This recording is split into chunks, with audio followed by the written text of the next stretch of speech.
Hey guys, welcome back to a new video. I'm Stephanie West. I'm a licensed counselor here in the state of Michigan. It's kind of a short and sweet message today, but it's one I really implore people to take to heart, and that is you do not get to excuse other people's actions for your bad behavior, or you do not get to use their actions as an excuse. So I have a client who not long ago we were having a conversation and they said, you know, who I am in an argument, I just don't recognize that person. I'm unkind, I'm vitriolic, I'm explosive.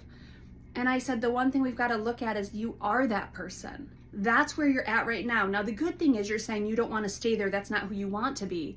But that is where you're at. And one of the reasons why that's where you're at is because you do not have rules of conduct for yourself. You do not have rules of engagement yet. If you and your spouse came up with rules of engagement for how to fight, but fight fairly and productively, a lot of this behavior doesn't actually happen. But unfortunately, if they go intense, you go intense. If they insult, you insult. If they accuse, you accuse. And it's this tit for tat boxing match where neither party wins because we're so worried about being the one who bests the opponent. Your spouse is not your opponent. You're on the same team. But if you want to be on the same team and you want to fight productively and you want to fight fairly, you're going to have to establish rules for yourself. And that is not something that other people can hold you to. That's something you must hold yourself to. And so we talk through, who do you want to be in an argument? Who do you want to be when conflict happens? Do you want to be patient? Do you want to be resolute? Do you want to be flexible? Do you want to be kind? Or do you want to be intense and vitriolic and kind of nasty? Because that's how it's playing out here. If you expect it to be different, you're going to have to behave differently. Now, invariably, I get pushback about, but Steph, they did X, Y, and Z. In the kindest way, I don't care. It does not excuse what you're choosing to do.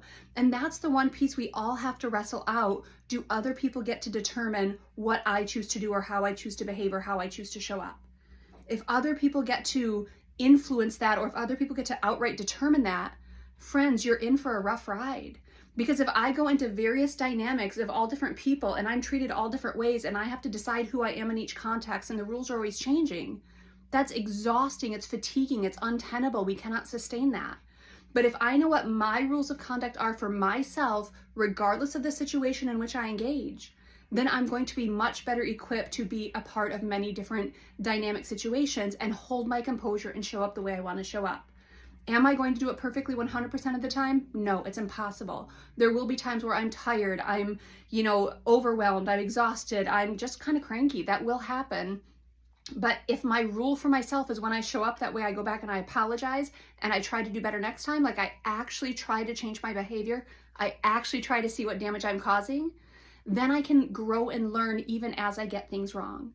And so I want to encourage you to think through, what are your rules of conduct for conflict? How do you want to show up? What standard do you hold yourself to? Even if people around you are falling apart, don't give yourself permission to be that person.